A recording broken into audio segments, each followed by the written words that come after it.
Hi, my name is Dr. John Preston. I'm a professor of psychology at Alliant International University, and I'm a clinical psychologist. I've also taught graduate school and medical school for the last 36 years, and I want to thank you a lot for watching this video. I'm really hopeful that this is going to provide a lot of good information, really for everyone, about how to navigate through life, even during very difficult times. Human beings can't get through life without having some rough times. All of us are going to have occasional tragedies. There are going to be times where we are driven to our knees by life events. Some people fare better than others. And in recent times, there's been some research to look at those people that seem to do well even when things are difficult. What do they do? How are they different? And that's largely what this talk is about, what's been discovered about developing positive emotional habits and increasing resiliency. This is something that's quite new in psychiatry and clinical psychology, where for the last 100 years, the main emphasis has been on mental illness and pathology. And obviously, these professions have to learn about and deal with that sort of thing. But the flip side of that is how to improve the quality of life and how to develop positive coping skills that can help a person, once again, even when they're going through very difficult times. Bottom line, often life is hard. Now, this is a slide that reminds me to mention a metaphor for you. And actually, sometimes when I give talks, I tell people this is a picture of me and my wife out surfing. But let's say that in this metaphor, let's say that what you really want to do is go down to the beach and just keep the waves from coming up on the shore. Yeah, so good luck, right? One thing you can do is you can just give up, fall down, and drown. But the other thing that a person can learn how to do is learn how to surf. And that's what we're going to be talking about in this video, are strategies and approaches that seem to be very helpful for most people when they're going through difficult times. Now, what we'll talk about in this talk are strategies that have been validated with research, or empirically validated, supported by the research. Pop psychology is common. This is where people, therapists, psychotherapists, psychologists and so forth, come up with an idea that might be helpful for people, and then if they're lucky enough and skillful enough, they write a book and get on Dr. Phil or something.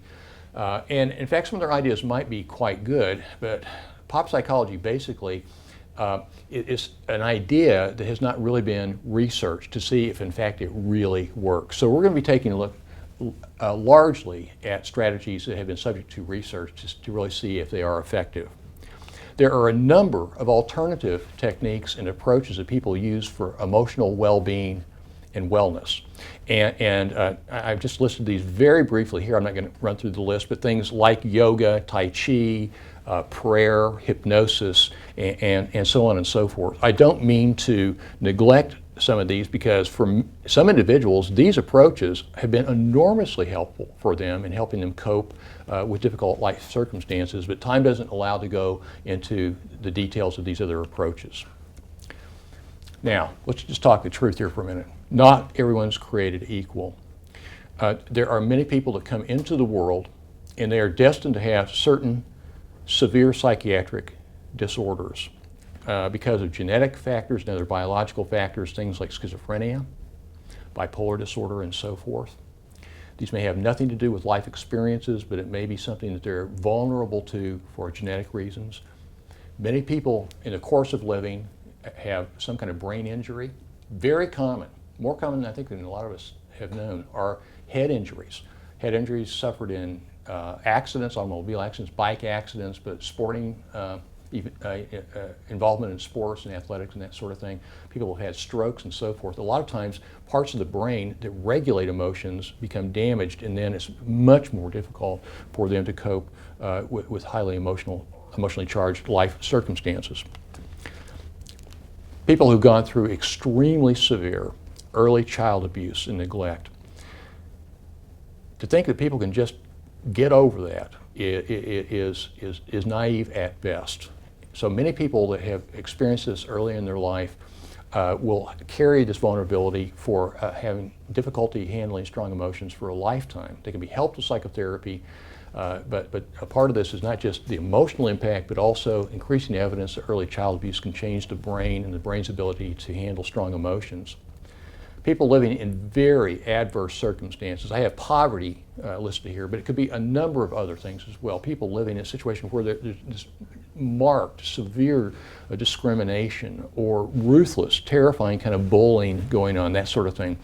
Those that are going through enormously painful times, either with regard to severe stress or chronic pain or facing illnesses where even the treatments are hard to endure, and then of course facing our own mortality. So not everybody is created the same, and yet many people that have some of these problems can learn how to more effectively cope, and that's a part of what we're going to be talking about. I want to read a quote to you. This is from Empire of Illusion, a book by Chris Hedges. And I didn't know about this guy until about 2 years ago, Adolf Fischer. But I just want to read a little paragraph about this man to introduce our topic now. Adolf Fischer did not organize the riot. He did not incite the riot. In fact, he was nowhere near the riot the night the policemen were killed. But his labor union had challenged the stranglehold that Chicago's powerful industrialists had on men, women, and children who toiled in their sweatshops towards the end of the 19th century, and they needed to be taught a lesson. So Adolf Fischer was tried, and on the basis of paid and perjured testimony, he was sentenced to die for a crime he did not commit. On November the 11th, 1887, he stood on the gallows and surprised everyone with his last words: "This is the happiest moment of my life."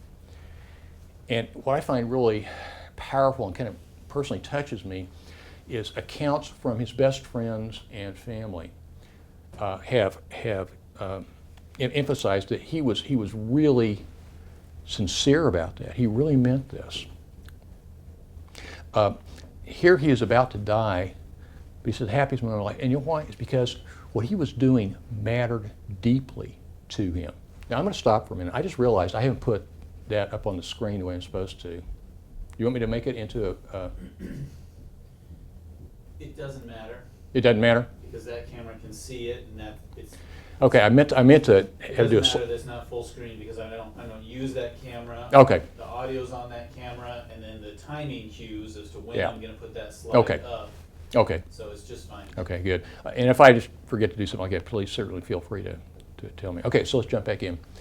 So when we talk about promoting a sense of well-being and building emotional resiliency, it's not about ways to be happy. Happiness comes and goes. It's very fleeting. It's transient. It's a part of human life. But for many people, like Adolf Fischer, what really made life meaningful was he was doing something that mattered deeply to him. And it turns out that having things in a person's life that are engaging and personally very meaningful turns out to be one of the most important things in sustaining a sense of well-being throughout life, and especially during difficult times. What is resilience? Well, there's different ways to define it. One is psychological sturdiness. You know, we face difficult things, and how well do we handle that? It's the effectiveness of coping. We all learn coping skills.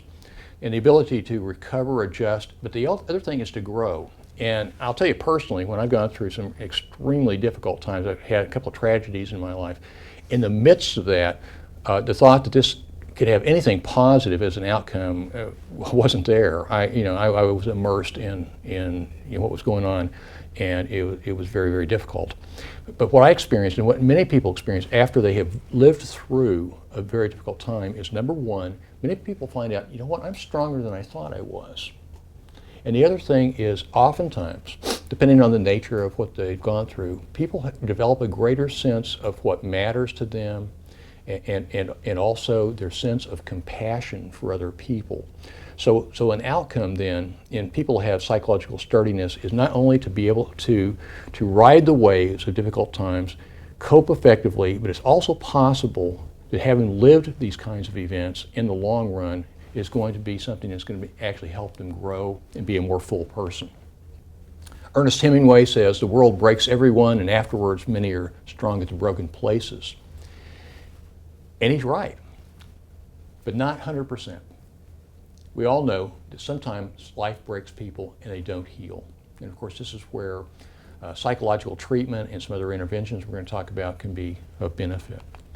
And Nietzsche, the famous theologian, says what doesn't kill you makes you stronger. And once again, I have to say, often that's true. It really is. People are enormously resilient, but not everyone. I kind of chuckle at this. This is a Time magazine poll. Look at this, 2004. Poll of normal American adults. Okay, 17% report brimming with happiness about all the time. And the reason I chuckle about that is because who are these people? I've never known anybody brimming with happiness all the time. So I wonder if that's accurate or not. But the last bullet item, about 25% of people are almost never experience happiness, and that's not a surprise to me because life circumstances for many people, especially living in difficult circumstances, poverty in the inner city and things like that, or experiencing numerous losses in their life is not happy at all. It's very, very difficult. Several researchers have tried to look at what are the factors that really help sustain a sense of well-being throughout life. And if you see on this diagram, 10% of what influences well-being has to do with circumstances. And many people would think, well, it seems like it ought to be a lot more than that. But in the long run, things change. People get a better job, they have a new relationship, or in some instances in the research, they win the lottery. And for a while, circumstances seem to make a difference. But beyond a certain point, those differences begin to evaporate and are not sustained. So circumstances certainly can make a difference, but intentional activity, 40%, and this is really what matters and what we're going to be talking about, is taking action. What people decide to do when they're confronted with difficult circumstances and fashioning a life that is meaningful for them, their intentional choices that are made account for a lot. Also, an interesting concept is a 50% of the variance here has to do with a kind of a biological set point. And there's a lot of agreement about this. There are many people that will get uplifting mood if they get a raise, for instance. But oftentimes, in a period of just weeks or months, they go right back to where they were before. It's kind of, it may be biological, it may be due to their personality, but bottom line here is that these life events can transiently improve the quality of life, but they tend not to be real enduring. So that really focuses then on what can we do, what actions can we take that can make a big difference.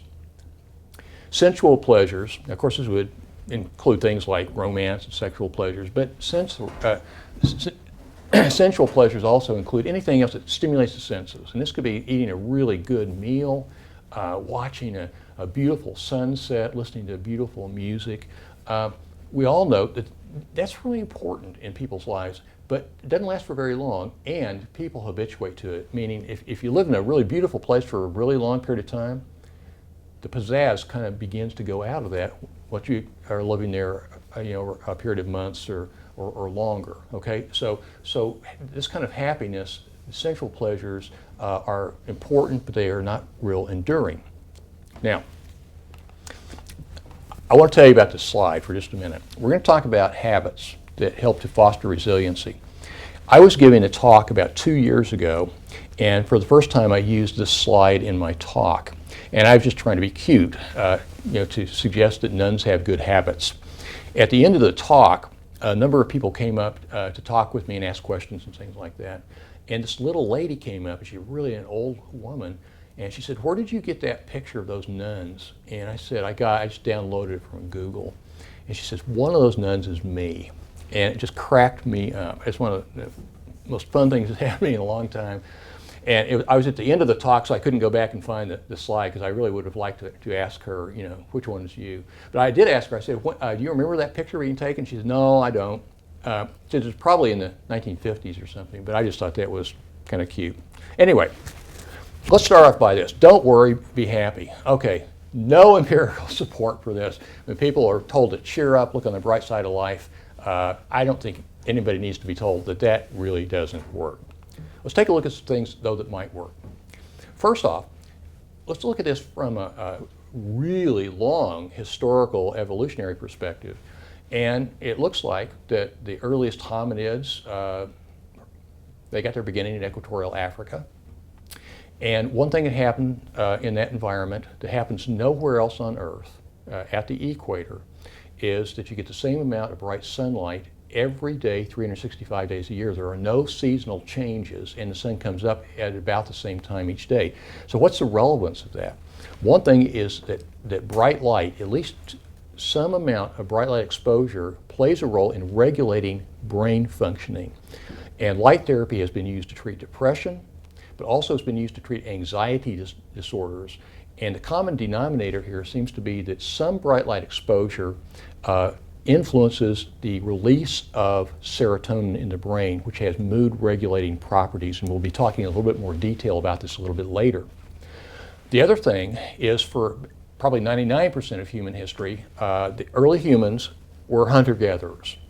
Somewhere around 10 or 11,000 years ago, someone invented or discovered agriculture, and now we start having division of labor. But prior to that, people were out there hunting and gathering. And in equatorial Africa, where all this seems to have begun, it's an arid climate, and it required people every day in these small communities to go out and get food. You couldn't take a week off or even a couple of days off. You had to get up and get moving.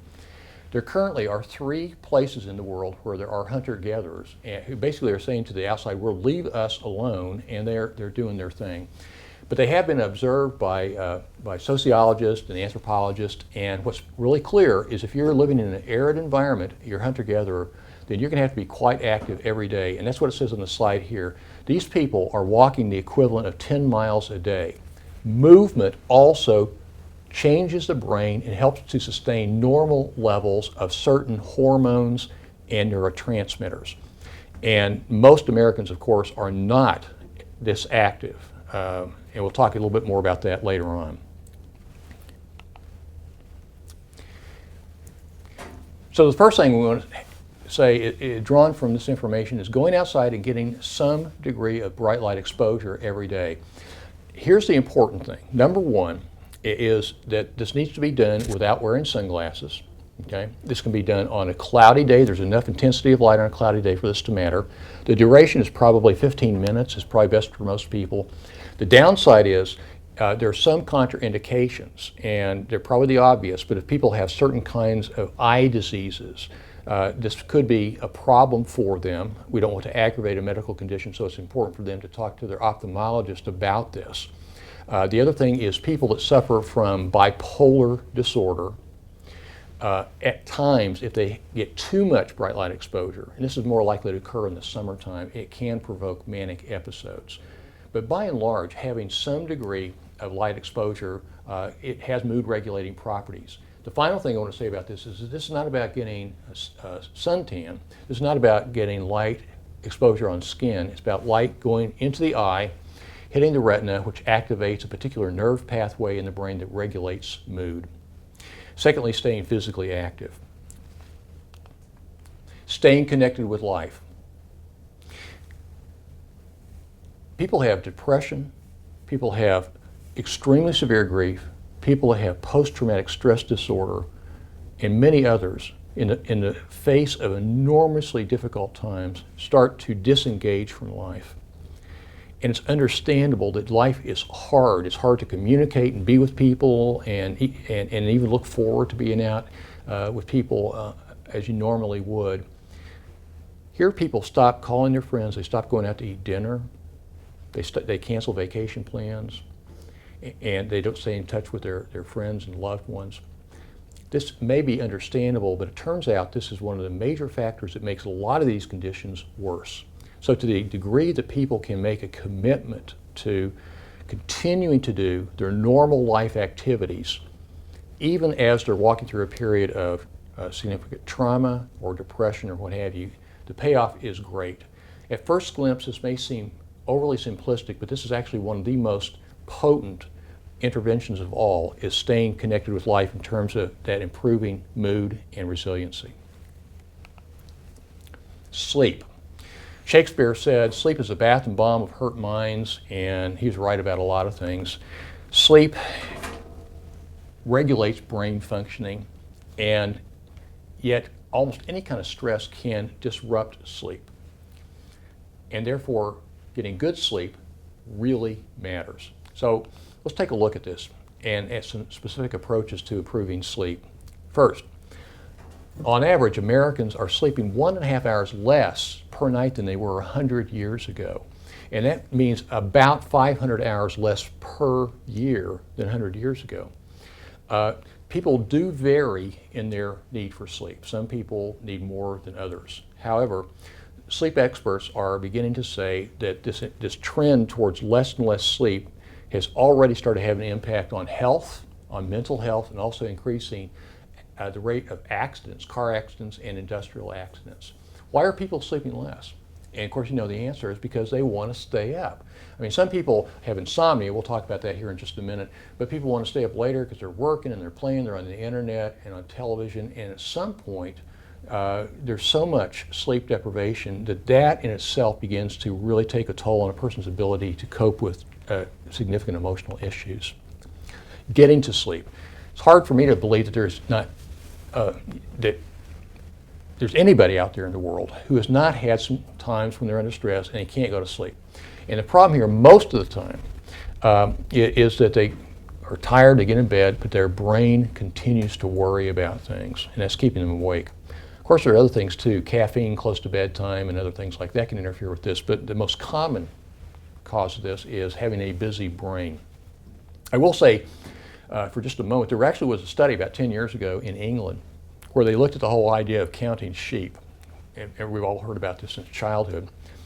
And in the study, they divided people who had insomnia, trouble going to sleep, into 4 groups. One got a sleeping pill, one was a placebo, one learned a relaxation exercise, and then one was a group they counted sheep. And actually counting sheep had the worst outcome. Placebo was better, so forget the sheep. Okay. But I do want to talk to you about 2 things that are real high yield techniques that can help people go to sleep. And let me tell you something. These are going to seem so simplistic that many people might dismiss this or say, that's not going to work. But one good thing about these approaches is you can try them even one time and determine whether they're effective or not. So let me explain each one. The first thing is about an hour before bed, sit down with a pencil and paper and do a to-do list for tomorrow. And around 50% of people that do this, they actually report that they can go to bed and go to sleep. That a lot of what is going kind of buzzing through a person's mind has to do with what's on the front burner for tomorrow. And there's something about putting something down in writing that seems to make a difference. So once again, even if it sounds simplistic, it's an experiment that people can do 1 or 2 times, and you'll find out whether it works for you or not. The other technique is even more powerful, and this was developed by James Pennebaker, really quite well-known psychology researcher. And what he suggests is that right before people go to bed, not an hour ahead of time, but just as you're sitting down beside of your bed, stop for a moment and say, what's going through my mind right this minute? What am I thinking? And what are the worries I'm having? And then to write down verbatim on a piece of paper what's going through your mind. Now I want to be really clear. If you just write down an outline form like financial problems, marital problems or something, that is going to do nothing, okay? You have to actually write down verbatim what's going through your mind. And so let me just give you an example. Let's say there's a man and he's worried about his teenage son. So he gets a piece of paper and pencil and he writes down, I'm getting more and more worried about my son. He's hanging out with this boy, another high school boy named Chris, and I absolutely know that Chris is into drugs. I'm worried to death that my son is going to be influenced by this kid and he's going to get into drugs and it can really ruin his life, period. Now, those are his verbatim words, and when I suggested to my patients to give this a try, some would say, God, I'll be up all night writing stuff. But actually, that's not true. Usually, most people in 2 or 3 minutes can really capture the main thing that they're worrying about. And why this works, I don't know, but there's something about these thoughts that are kind of vague and not well articulated. When they're put down on paper, maybe they're more conscious, they're more concrete, but the bottom line is, regardless of the reason or the explanation for this, a large number of people are able to do this in 2 or 3 minutes, set it aside, and go right to sleep. So again, it's a very high yield technique that you can determine with 1 experiment to see if it works. I will say the one group of people where this is not advised at all and can actually make things worse are people that have gone through really severe trauma. If they've had a traumatic experience, oftentimes if they sit down and think about it very much or write about it, it opens up the floodgates, and that of course is going to interfere with them going to sleep.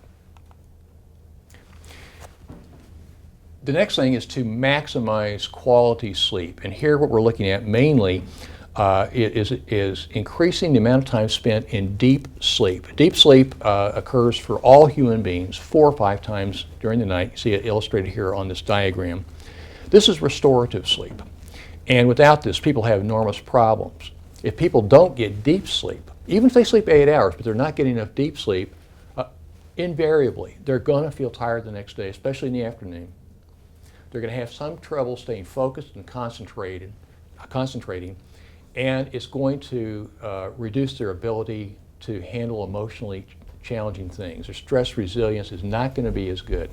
This is one of the highest yield things to do in terms of bolstering a person's ability to handle difficult times, is improving the quality of sleep.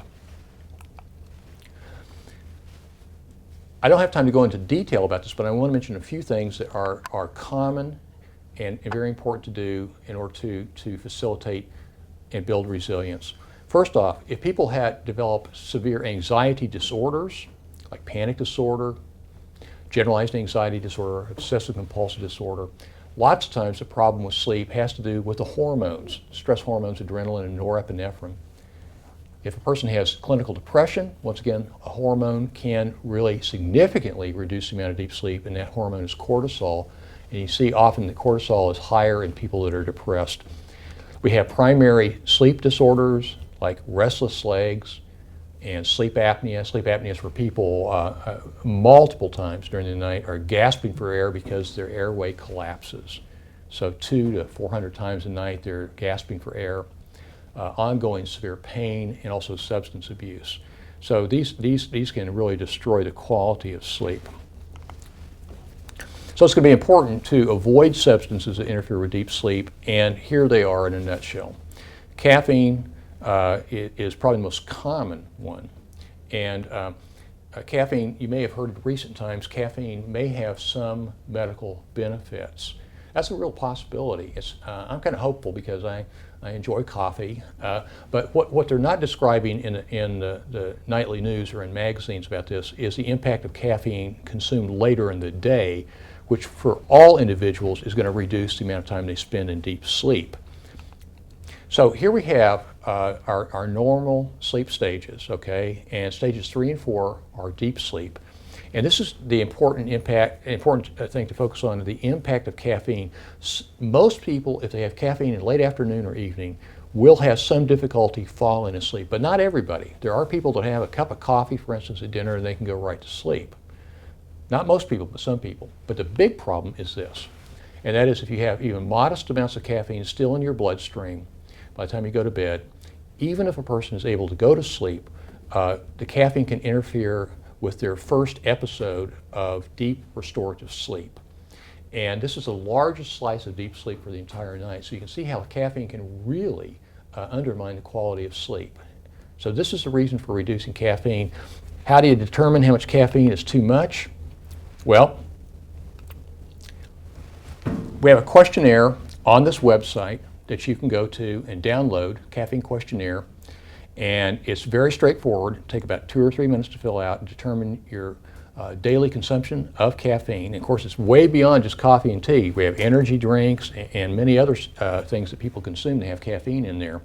And the guidelines are, number one, is that when people are consuming caffeine, it's probably good to limit the individual serving to 150 milligrams or less of caffeine just for health reasons. And limit total consumption to not more than 500 milligrams and stop at noon, and no caffeine in the afternoon. Now let's face it, there are a lot of people that are going to have some caffeine in the afternoon, or maybe even at dinner time, and it's not a problem. But if people are struggling, they're going through a very difficult time in their life, they may be depressed or overwhelmed, that's where stopping caffeine at noon has its real benefits. Alcohol, tranquilizers, and most prescription sleeping pills will knock people out if you take enough, but they also, interestingly, reduce the amount of time in deep sleep. So it seems kind of paradoxical, but they are a common cause of people not getting adequate deep sleep. Regular exercise has been shown to increase the amount of time that people spend in deep sleep. Now it says on the slide here, this should not be done in a period of 3 hours before going to bed, because exercise itself will activate some stress hormones that can interfere with going to sleep. So exercising in the morning or in the afternoon is preferable to doing it in the evening time. Calm evenings, right? This is not the best time to have an emotionally charged argument with your teenage son about coming in too late from curfew, that sort of thing. And also sleeping cool. And this is quite interesting that in a natural environment that you had in early human beings, they were sleeping outside. They didn't have any source of heat, maybe a blanket. But what happens with the human body is this is part of circadian rhythm, is that body temperature naturally and normally begins to cool down by 2 to 3 degrees, and that seems to be necessary for the ability to go into deep sleep. So when people are sleeping with an electric blanket or too many blankets on their bed, or they have the furnace turned up high, it may feel nice and and snug and warm and toasty and that sort of thing when you go to bed, but the price people oftentimes pay is they simply are not going to get enough deep sleep. How about melatonin? The melatonin story has changed significantly in the last 3 years. The National Sleep Foundation and National Institute of Health have issued warnings that high doses of melatonin, meaning more than 2 milligrams of melatonin, actually has been shown to aggravate depression and also bipolar disorder, and also may be unsafe for pre-adolescent children. Even though this is oftentimes recommended by pediatricians, there are some safety concerns. Currently, the use of melatonin 1 hour or half an hour before bedtime with a dose of 0.5 milligrams appears to be helpful for some people without causing problems. But it's important to note that melatonin is not a sleeping pill. You take 0.5 milligram and nobody's going to feel sedated at all. It's a natural hormone, and the one thing it does, it cools down the body. This is going to be released when it's dark. Melatonin, they sometimes call it the Dracula hormone. It only comes out at night when it's dark. So use of small doses of melatonin may be helpful, but what's very clear now is higher doses of melatonin do cause a lot of sedation. It gives people the impression that this is helping me sleep, but the bottom line is it actually oftentimes makes things a lot worse in the long run. One thing that also makes it difficult to get into deep sleep is watching TV or looking at the internet about an hour prior to going to bed. Now this may sound kind of crazy in some respects, but these electronic devices emit a huge amount of blue light. From the light spectrum, it looks like it's the light from that part of the light spectrum, it's the blue light, that is responsible for suppressing, shutting off melatonin. And so if you're looking at the internet right up to bed, then the blue light that's coming off of your computer screen is preventing melatonin from starting to be released. If you turn off television sets and the internet at least a half an hour before going to bed, it's going to reduce a huge amount of blue light, and the early onset of slow release of melatonin naturally will begin to occur. Next, totally different. Healthy and adaptive attitudes and perspective, realistic expectations about life.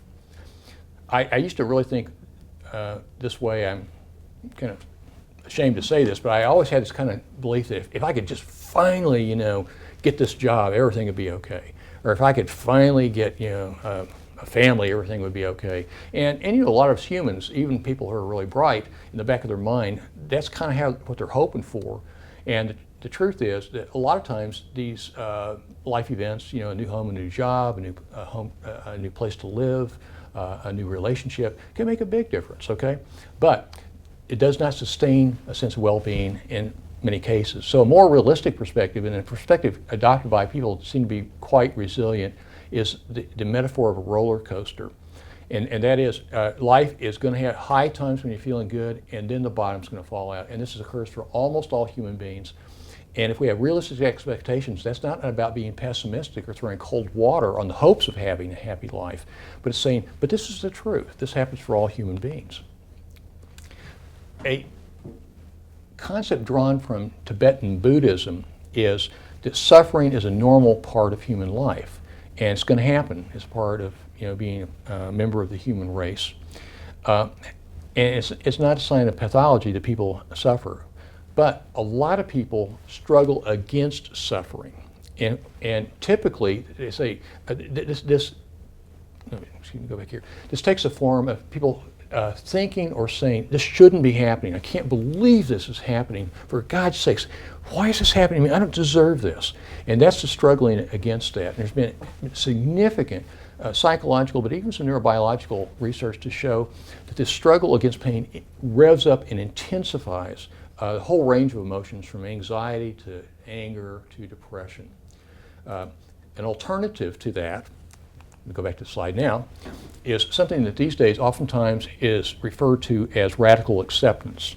Now, I want to be really clear about this. If somebody's going through an incredibly difficult time in their life, I'm not talking about saying, "Oh, well, these things happen, I accept that." That's a bunch of baloney. I mean, a lot of us are going to have really difficult times. We're going to have tragedies at times, very painful losses at times, and that kind of sugar-coated everything will be okay never works. Okay, but what radical acceptance is, it's something that this has been derived from Buddhist practice, from meditation practices, and also some psychotherapies. It's something that people do in moments when they feel a lot of emotional intensity. The person may feel overwhelmed, may feel incredibly frustrated, overwhelming sense of grief. But these poignant moments where the intensity is very significant. And radical acceptance really involves at least one, if not three things. One is not struggling against normal feelings. So instead of saying it shouldn't be happening, say, the truth is, it is happening. Okay. Secondly, in the same moment, just give yourself permission to have normal human feelings. If someone is suffering a lot of grief, it's entirely normal to have times of feeling the loss and the loneliness and sadness. A third thing that can also oftentimes be helpful is to say, and you know what, the truth is, in this moment, I'm doing the best that I can. And once again, it's not a pervasive thing people do.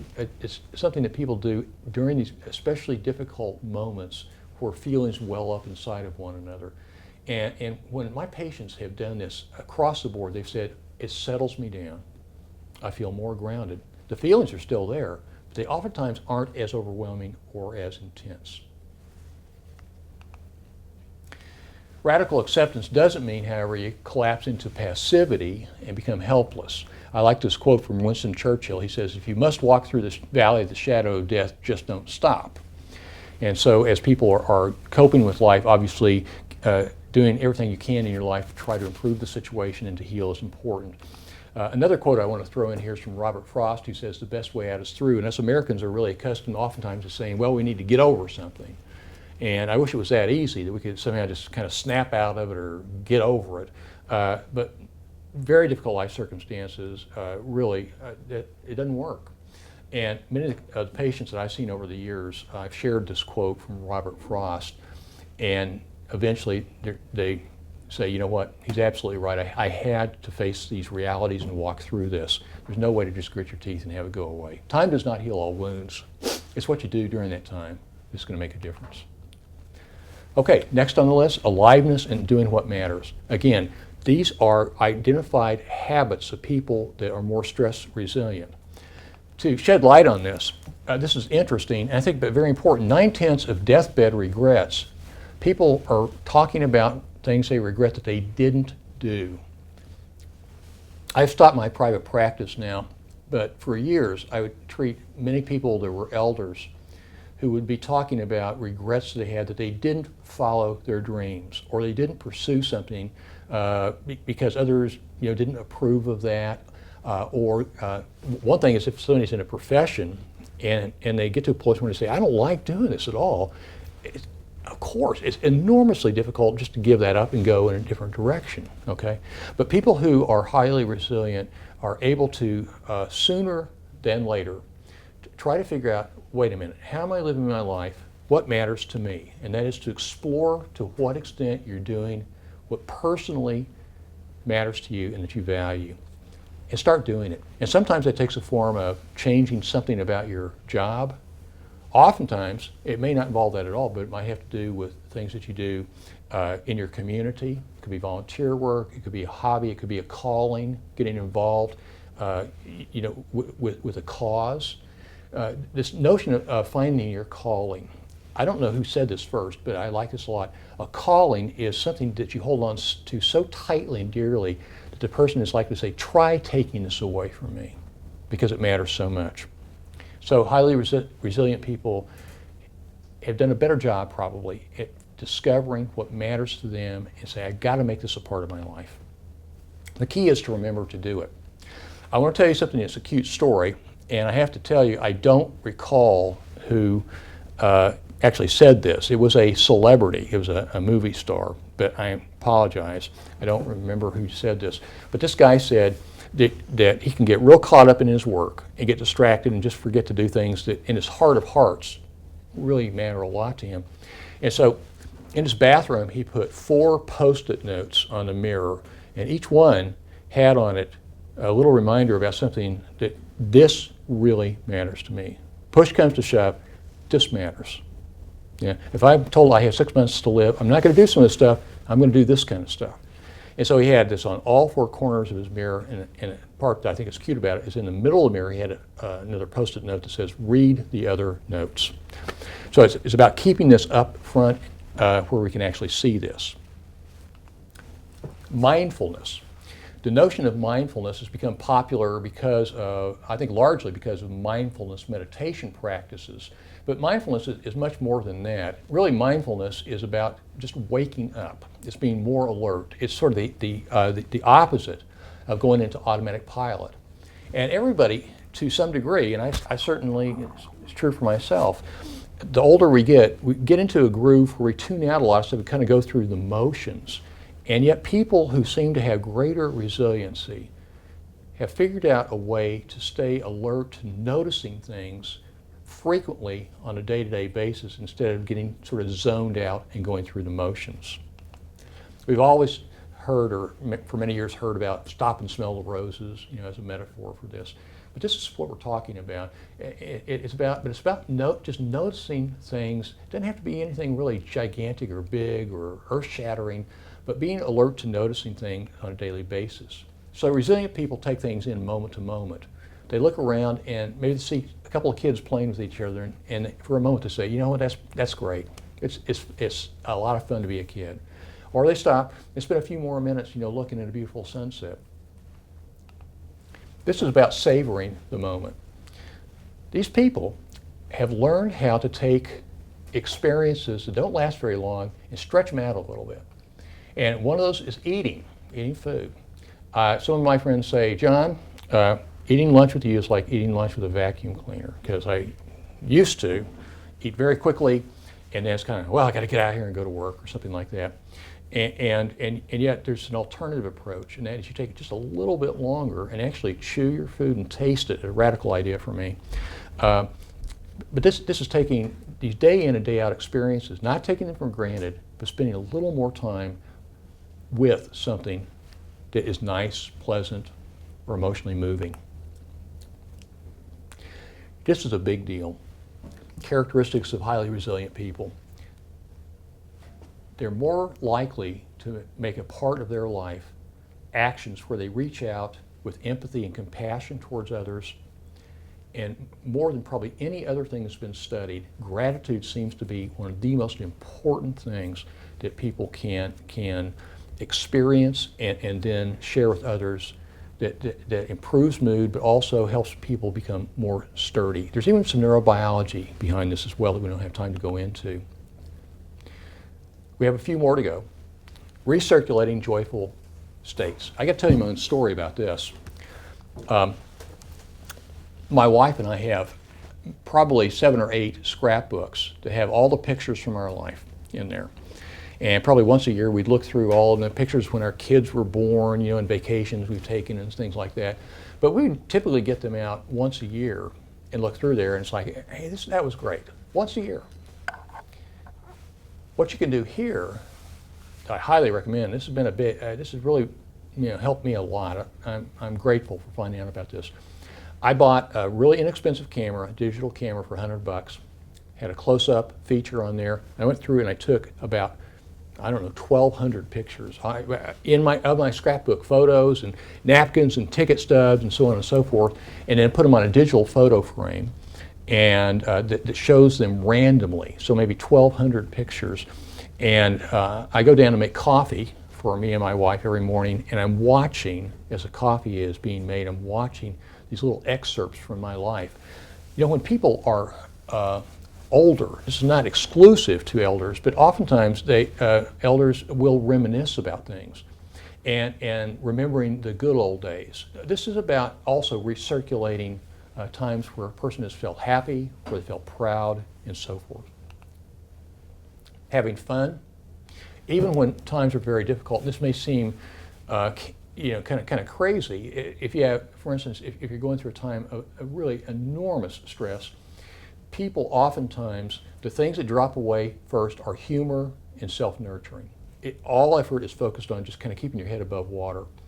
Highly resilient people, even during these times, will carve out a bit of time to do something that for them is self-nurturing. It might be to do some artwork, okay, or to go hike for a while. I'm not talking about spending lots of time, but each week to have built into their life these activities. And it's not that these activities in any significant way minimize the intensity of suffering when people are going through difficult life circumstance, but it's about bringing balance into a person's life. And balance seems to be a critical factor in resiliency. There's a whole branch of psychology called positive psychology, where they've taken hundreds of self-help approaches and basically said, let's see if they work. And they have researched these, and some of them turn out to not be very effective, and some of them are enormously effective. I'm going to talk about just one of these. It's really on the top of their list. And I would recommend that every person try this once a night for a week. Now, what it is each day right before going to bed, ask yourself, what 3 things went well today? I want to emphasize two things here. One is, this is not necessarily what you did well. It might be. Maybe you finished a project you've been working on. It's like, hey, I really got that done on time. Okay, but it could just be something that has nothing to do with you personally, but something nice that happens to you. And it can be something that seems at first glance real trivial. But I know one thing is, I remember a couple of years ago, I don't remember what the circumstances were, but I just was having an incredibly difficult day. And I went through the checkout stand at a grocery store, and this woman said to me, and she meant it. It wasn't just superficial. She says, man, you look like you're having a really hard day. I go, yeah. And it touched me, just for a moment. Now, you can say, well, okay, that's nice, but that's what we're talking about, okay? So what happened today during the daytime? Anything that was positive. Now, what they have found, they have actually used this technique in over 1 million people. They've tested it in different cultures, in 200 different countries, and what they have found across the board is, if a person does this on a regular basis, and it takes 15 seconds each night to do this, even after a week, their scores on measures of aliveness and vitality and well-being are significantly better.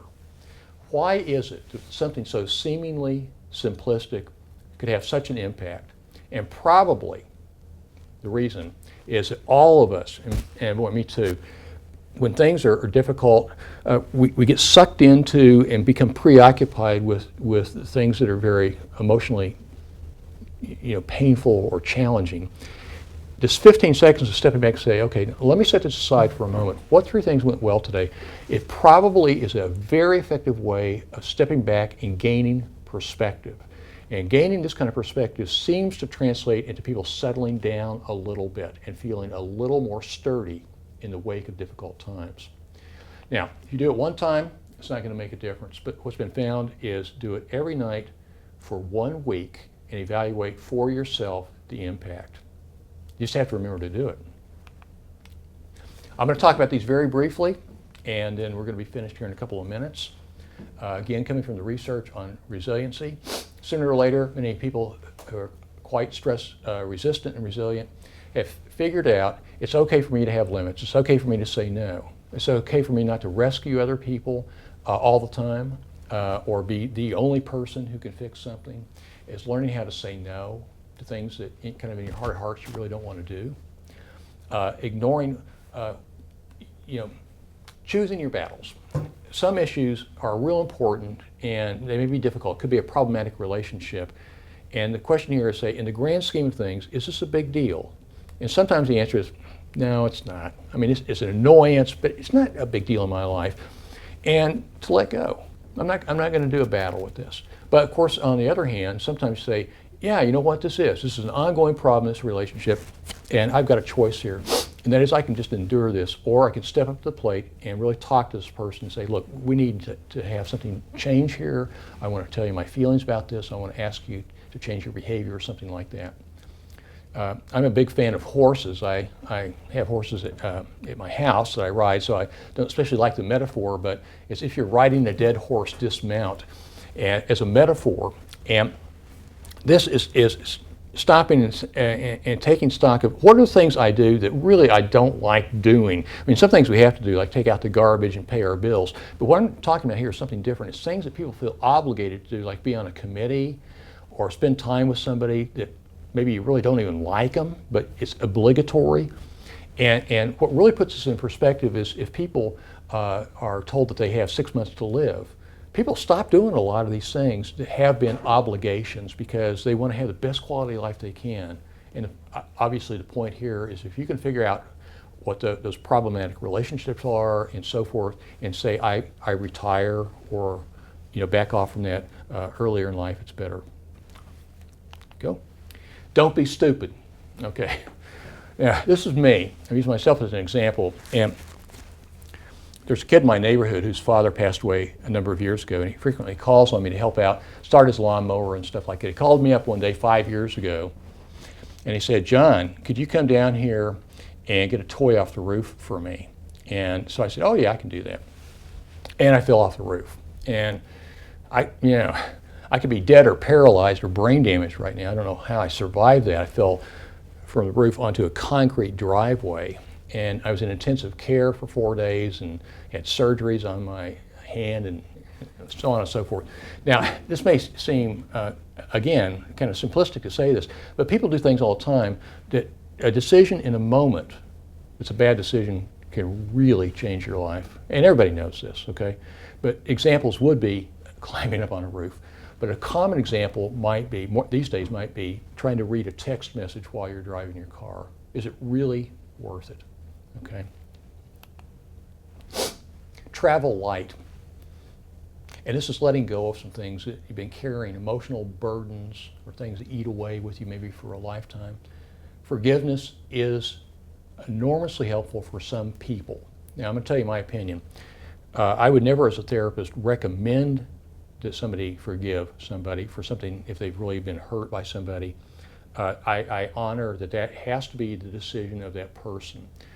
Many people will say, I cannot bring myself to forgive what's happened. And I don't have judgments about that at all. But clearly there are people who want to forgive someone or ask for forgiveness, and that once they've done that, there's a sense of relief there. This includes things like expressing regrets, making amends, and confiding and so forth. And then finally, this is a book that I highly recommend called Stumbling on Happiness. And Dan Gilbert is a psychology professor, and he's done a really brilliant job of looking at a lot of the research on resiliency. And has come up with many, many good ideas beyond the talk that we have today. But what I wanted to share from his book are these 7 actions that have highest yield in promoting well-being. Because the first one is once a day an act of kindness. Probably all of us have heard about this, random act of kindness, but this to a stranger. Reaching out to somebody, okay, once a day. It really costs nothing to do that, and the rewards are great. Secondly is each day write down, you might do this right before you do what three things went well today, write down the three things for which you feel grateful. For me, I don't write it down. It's the same three every night, but it's worth reminding myself about, what really matters. Next. Get clear about what really matters to you, a goal that you have, something you want to do in your life that is meaningful, and say, no matter what, each week I'm going to devote some time to doing this because I need to weave it into the fabric of my life. Daily contact with nature and other living creatures. This could be with animals, of course. It could be walking outside in a garden or in a forest. Establish a daily routine. I've never done that, but a lot of people find if they have a daily routine, it helps to structure things and things are more predictable. And keeping your environment cool. Now, why that is associated with greater well-being is a little bit unclear, but there's some research that points in that direction. And finally, giving away money anonymously, where there's no recognition, there's no reward for that, except a reward in your own heart that you've made a difference for some charity or something along those lines. Now, we're getting close to the end, and I want to talk to you for just a couple of minutes about this. There's a psychiatrist by the name of Irving Yalom. And Irving Yalom has been working especially with older individuals and people that are facing their own mortality for a number of years. He has a metaphor that he calls rippling. And let me describe this to you. And he says, in all of the things that he's done to reach out to provide comfort to people that are facing the end of their life, okay, or having to go through really significant medical crises, is this metaphor of rippling. You throw a pebble in a pond, and we all know how the waves go out, concentric circles, and eventually they just die down and they're gone. He said many people start thinking that their life is kind of like that, and that is, well, when I pass away, my kids are going to remember me, and probably my grandkids, but beyond that, probably no one's going to really know I've ever existed, and this becomes an idea that eats away at a lot of people who are facing their own mortality. Now, here's what Irving Yalom says. He says, when you throw the pebble into the pond, it does look like it disappears, but it doesn't. It's no longer visible, but the ripple is continuing at a nano level. And this is what people do. They set things in motion in their life that extend way beyond what they'll ever know. And I want to just give you one example of this. And as a psychotherapist, I've seen probably a couple thousand people in my career, and I would say almost all of them, when things get better and they say, hey, I'm done with therapy, I never see them again. I don't really know what happens down the road. Occasionally somebody will come back for another session, but most of the time, I never see them again. This woman came up to me about a year ago, and again, I'm just so grateful for this. She came up to me, I was giving a talk, and she said, I want to tell you something. About 25 years ago, you treated my father for depression or it was something like that. I did not, she mentioned his name, I didn't remember his name. And she says, Dr. Preston, I want you to know, I think you saved his life. And of course, that really really touched me. But the thing that really blew me away is that she then said, and you know what, I think you saved my life too. And I think it's an example. See, I would never have known that that trickle down from helping her dad would translate into making a huge difference for a child. So I think this is worth keeping in mind that there's a lot of things we set in motion. We're never going to get it on our resume. We're never going to get credit for it. Nobody's going to know who started it happening, but can continue to have an impact on other human beings long after we're gone. Life is hard. No one is exempt from this. No one is lucky enough that they can sidestep tragedies, bad illnesses, and so forth. But when we talk about adopting some of these strategies, this is not just endurance. This is not just learning how to grit your teeth and get through something, but it's developing a lifestyle all the way from good sleeping habits to a commitment to noticing things on a daily basis that are beautiful and taking a moment with that, to express gratitude towards another human being. These are the things, at least from a research point of view, seem to be enormously important in helping people go through these very difficult times. Louisa May Alcott says, "I'm not afraid of storms, for I'm learning how to sail my ship." And I think that's all of us are trying to do that the best we can. Okay, so thanks for watching.